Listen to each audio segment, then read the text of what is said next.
जय हिंद। Welcome to make dream career. आज इस वीडियो में हम लोग propagation of electromagnetic wave in conducting medium को देखने वाले हैं। इससे पहले फ्री स्पेस में और डाइलेक्ट्रिक आइसोलेटेड डाइलेक्ट्रिक मीडियम में हम लोगों ने इलेक्ट्रोमैग्नेटिक वेव का प्रोपागेशन का हर कंडीशंस को हम लोगों ने कंप्लीट किया है। यदि आपने नहीं देखा है तो make dream career YouTube channel पर आपको इसका इलेक्ट्रोमैग्नेटिक फील्ड थ्योरी का प्लेलिस्ट मिल जाएगा। आप वहाँ से जा करके इलेक्ट्रोमैग्नेटिक फील्ड थ्योरी का जो पेपर 13 है सेमेस्टर 6 का, तो उन सभी का इम्पोर्टेंट टॉपिक्स आपको प्लेलिस्ट में मिल जाएंगे। धीरे धीरे हम लोग और भी वीडियो बना रहे हैं तो सारा जाके प्लेलिस्ट में आपको मिल जाएगा, ठीक है। तो वहाँ से जाकर के आप देख सकते हैं। देखिए स्टार्ट करते हैं, चलिए वीडियो को हम लोग। तो यहाँ पर देखिए मैक्सवेल साहब का 4 इक्वेशन जो आपको ऑलरेडी पता है। Divergence of D is equal to rho होता है, divergence of B is equal to zero होता है। देखिए क्या है, curl of E is equal to जो होता है वो होता है minus curly B upon curly T, और कर्ल ऑफ एच जो होता है वो होता है जे प्लस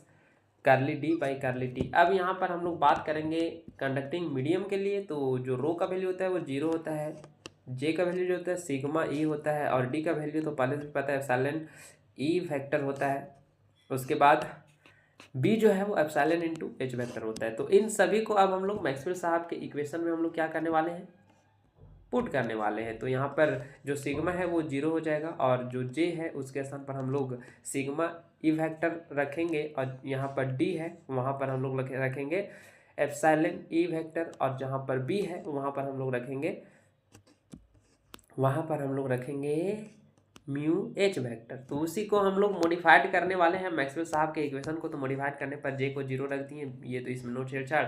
इसमें क्या था, यहाँ पर था हमारा एच वेक्टर वाला टर्म में हम लोगों ने बी था यहाँ पर, तो बी के स्थान पर हम लोगों ने क्या रख दिया, म्यू एच वेक्टर रख दिया। म्यू कांस्टेंट है तो वो बाहर चला गया। यहाँ पर डी है तो डी के बदले हम लोग क्या पुट किए हैं, एप्सिलॉन ई वेक्टर, उसकी इसीलिए एप्सिलॉन कांस्टेंट है इसलिए वो बाहर चला गया। अब यहाँ से इक्वेशन ये 2 मानेंगे, ऊपर में 1 हम लोगों का माना हुआ था, तो ये ए बी सी मान के इसको पूरा को हम लोग 2 मान लेंगे। अब फिर से सेम प्रोसेस है। यहाँ पर क्या है कि इक्वेशन टू सी को हम लोग लेंगे और फिर कर्ल हम लोग दोनों तरफ अप्लाई कर देंगे। तो कर्ल अप्लाई कर दिए, कर्ल अप्लाई करने के बाद यहाँ पर फिर से वही जो वेक्टर कैलकुलस का जो फार्मूला था उसको यहाँ पर हम लोग लगाएंगे। इससे पहले हम लोग कई बार उसको इस्तेमाल कर चुके हैं, तो इसीलिए यहाँ फिर से हम लोग नहीं लिखे उसको।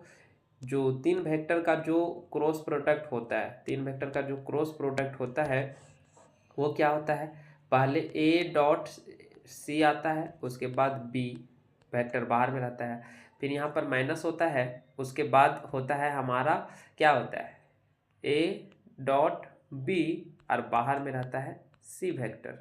तो ये था वेक्टर कैलकुलस का एक फार्मूला जो 2 क्वेश्चन में ऑलरेडी हम लोगों ने लिख करके समझा था, तो यहाँ डायरेक्ट हम लोगों ने लिख दिया है। अब यहाँ पर हम लोग इसमें वही चीज़ लगाने वाले हैं। देखिए ए बी सी, यहाँ पर ये और ये आ जाएगा इस तरह से। कोई दिक्कत, आपको समझ में आ गया होगा। तोड़ना है उस पर वेक्टर कैलकुलस वाला फार्मूला पर, ठीक है। अब उसके बाद क्या किए हैं, उसके बाद देखिए ये जो इक्वेशन 4 में है, इक्वेशन 2D में है, 2D का इस्तेमाल करके हम लोग यहाँ पर पुट कर दिए। किसके बदले, इसके बदले हम लोग इतना पुट कर सकते हैं, इसके बदले हम लोग 4D का इस्तेमाल करके उसको हम लोग रख दिए, ठीक है। उसके बाद आगे देखिए यहाँ पर क्या है, उधर से माइनस, यहाँ पर देखिए थोड़ा सा देख लीजिए, यहाँ पर क्या है, इसका वैल्यू जो है वो 0 बराबर हो जाएगा। और इसका वैल्यू 0 बराबर क्यों हो जाएगा, क्योंकि देखिए यहाँ पर जो है डाइवर्जेंस ऑफ डी वो है 0, और डाइवर्जेंस ऑफ ई भी होता है वो 0 हो जाता है। डी का मान जब हम लोग पुट करेंगे, ई एप्सिलॉन नॉट, डी का मान जब हम लोग ई एप्सिलॉन नॉट पुट करेंगे, epsilon not E vector put करेंगे, तो ये एप्सिलॉन कांस्टेंट है तो नीचे चला जाएगा। तो 0 के साथ ये फिर से हमारा ये टोटल टर्म क्या होगा, 0 होगा। तो वहीं से यहाँ पर क्या किया गया है, इस टर्म को पूरा क्या किया गया है, 0 कर दिया गया है। तो यहाँ पर बचेगा क्या, ये बचेगा और ये पूरा बचेगा। अब यहाँ से माइनस कॉमन लेंगे और इसके साथ उसका हैप्पी बर्थडे भी कर सकते हैं, ठीक है। वही किया हुआ भी होगा, अभी तक नहीं किया हुआ है तो करना पड़ेगा। हाँ कर दिया गया, या फिर आप इसको यूँ कहें, पहले माइनस कॉमन लीजिए, माइनस कॉमन लीजिए दोनों साइड से, यहाँ से भी और यहाँ से भी माइनस कॉमन लेंगे, फिर वो कट जाएगा। तो इधर माइनस, देखिए यहाँ भी माइनस, यहाँ भी माइनस, यहाँ भी माइनस, तो सब प्लस हो जाएगा। अब क्या करना है कि इसको लेफ्ट साइड ले आइए, इसको भी लेफ्ट साइड ले आइए, तो फिर से माइनस में आएगा, राइट साइड में 0 बचेगा, ठीक है। अब 2D में हम लोग क्या करेंगे, 2D में हम लोग दोनों तरफ कर्ल अप्लाई करेंगे। अभी हम लोग किस में अप्लाई किए थे, अभी हम लोग 2C में किए थे, अब 2D में करना है, ठीक है। देखिए ये जो है वो इलेक्ट्रिक फील्ड ई के टर्म में आपको प्रोपगेशन का इक्वेशन मिला है। अब हम लोग एच के टर्म में निकालने वाले हैं, तो 2D के दोनों तरफ हम लोग अभी कर्ल लेने वाले, तो फिर से वही फार्मूला लगेगा और ये 0 हो जाएगा और ये बचेगा, ठीक है। ये 0 नहीं हो जाएगा, ये 0 नहीं हो जाएगा, ये 0 हो जाएगा, ठीक है। 10 to 0 ये होता है फार्मूला, वहाँ पर वेक्टर कैलकुलस वाला भी हम लोगों ने लगाया है। उसके बाद देखिए इसके बदले हम लोग लिख सकते हैं, यूज करेंगे हम लोग 2C का। तो 2C का जब हम लोग इस्तेमाल करेंगे तो हमारा ये आ जाएगा ये टर्म, और इसके बदले ये सब ऊपर में लिखा हुआ, आप वहाँ से इसको सिर्फ हम लोग स्थान मतलब कि पुट कर रहे हैं, ठीक है, चेंज मतलब उसको मान रख रहे हैं और कुछ नहीं कर रहे हैं। उसके बाद देखिए यहाँ माइनस एप्सिलॉन जो है वो माइनस म्यू जो है वो बाहर आ जाएगा माइनस में, यहाँ से माइनस म्यू जो है ई वो दोनों एक साथ आ जाएगा, और उसके बाद ये सेकेंड ऑर्डर डिफरेंशियल इक्वेशन हो जाएगा यहाँ पर, ठीक है। ये इस तरह से लिख देंगे हम लोग इसको। आगे बात करते हैं माइनस कॉमन लेके, पहले यहाँ से माइनस कॉमन लेके दोनों तरफ से कट करेंगे, उसके बाद फिर इसको लेफ्ट साइड में हम लोग ले आएंगे, ठीक है। उसके बाद क्या होगा कि यहाँ पर इक्वेशन 3 और 4 को जब हम लोग कंपेयर करेंगे, देखिए इक्वेशन 3 और 4 को देखिए दिखाते हैं आपको। इक्वेशन 3 को देखिए आप ध्यान से, ये है, और इक्वेशन 4 है ये। अब इक्वेशन 3 और 4 को कंपेयर नहीं किया जा रहा है, पहले लिख रहा है, बोल रहा है कि equation 3 and 4 represented in term of wave function. यहाँ पर ई वेक्टर के टर्म में था, यहाँ पर एच वेक्टर के टर्म में है। अगर ई वेक्टर और एच वेक्टर को हम लोग फंक्शन वेव फंक्शन साइन से मान ले उसके टर्म में, तो क्या हो जाएगा, जहाँ जहाँ ई है वहाँ वहाँ साइन हो जाएगा, या जहाँ जहाँ एच है वहाँ पर क्या हो जाएगा, साइन हो जाएगा। तो वही इक्वेशन 5 लिखा हुआ है। अब देखिए तो the solution of equation 5 can be written है। इक्वेशन 5 का जो जनरल सॉल्यूशन है, ये second order differential homogeneous differential equation है, या सेकेंड ऑर्डर डिफरेंशियल इक्वेशन सिर्फ बोलिए इसको। तो इसमें क्या है कि इसका जो जनरल इक्वेशन जो होता है वो इस तरह से होता है, sine equal to sine naught e to the power minus i into omega t minus k into r, ठीक है। और ई के टर्म में लिखेंगे तो एप्सिलॉन नॉट के जगह या आपका साइन नॉट के जगह ई नॉट आ जाएगा, और अगर एच के टर्म में लिखना चाहे तो साइन नॉट के जगह एच नॉट आ जाएगा। बाकी इधर एज इट इज है, सबका लिए सेम है, ठीक है।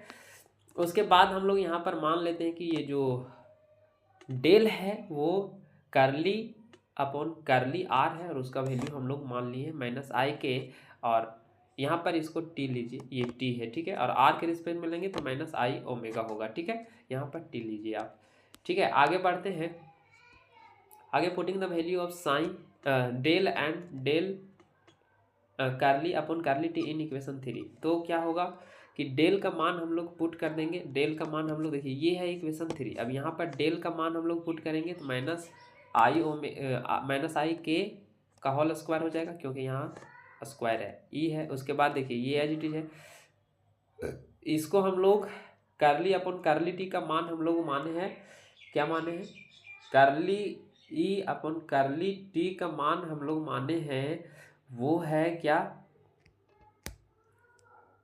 आर के टर्म में यहाँ पर ये थोड़ा सा मिस्टेक हो गया है, कर्ली आर, अच्छा ये पोजीशन के टर्म में है, इसको आर रहने दीजिए और यहाँ पर टी लिखिए आप, ठीक है। यहाँ पर टी लिखिए तो यहाँ पर हो जाएगा कर्ली अपन कर्ली टी का मान क्या होगा, माइनस आई ओमेगा, और यहाँ भी है curly square upon curly T square, तो वहाँ भी हम लोग पुट करेंगे माइनस आई ओमेगा स्क्वायर का होल स्क्वायर हो जाएगा ई, ठीक है। ये आर वाला पोजीशन वाला है, ये टाइम वाला है, ठीक है। इसको थोड़ा सा आप देख लीजिएगा, मेरा कॉपी में गलत है।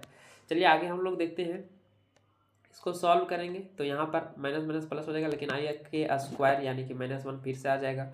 उसके बाद यहाँ पर देखिए ये माइनस क्या हो जाएगा, प्लस हो जाएगा, तो ये टर्म हो जाएगा। यहाँ पर देखिए माइनस माइनस प्लस हो जाएगा, माइनस माइनस प्लस हो जाएगा, लेकिन आई के वजह से, आई स्क्वायर के वजह से फिर से माइनस आना चाहिए था, लेकिन यहाँ पर माइनस क्यों नहीं है मेरे भाई, माइनस,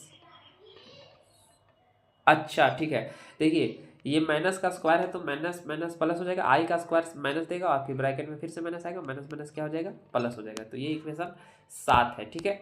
आगे देखते हैं, सिमिलरली अगर हम लोग बात करते हैं तो एच वाला ये ई वाला आ गया ई के टर्म में। अब एच के टर्म में जहाँ जहाँ ई है उसको रिप्लेस कर दीजिए एच से, तो ये इक्वेशन नंबर 8 आपको मिल जाएगा। इन जनरल फॉर्म का अगर हम लोग बात करें तो एच एच एच को हम लोग रिमूव करेंगे तो जनरल फॉर्म हो जाएगा।